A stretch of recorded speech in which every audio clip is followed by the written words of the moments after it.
Hey guys, it's Andrew from Cardinal Kia. In this video, I'm going to show you how to use your driver memory seating in the 2022 Kia Niro EV. I have in front of me here an SX Touring in Yacht Blue. Let's get started. Okay, so to start us off, the driver memory seat buttons are located on the driver's door underneath the door handle.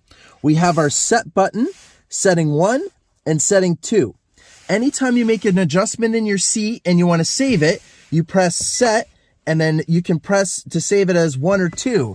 And it will tell you on the instrument panel there to let you know that you saved those settings. So it will save the driver's seat position as well as the side mirrors position. Once you have your driver profile set up in the 10.25" infotainment screen, it will be linked to whether you're using driver 1 or driver 2.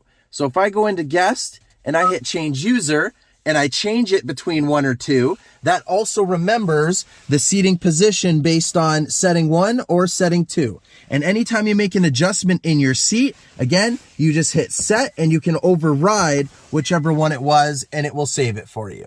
And that's how you do it. Thank you very much for watching, guys. Please hit that like button if you enjoyed this video, and please consider subscribing if you're enjoying our content. And please go ahead and give us a follow on Twitter, Facebook, and Instagram. All of the links are in the description below. Thanks, guys.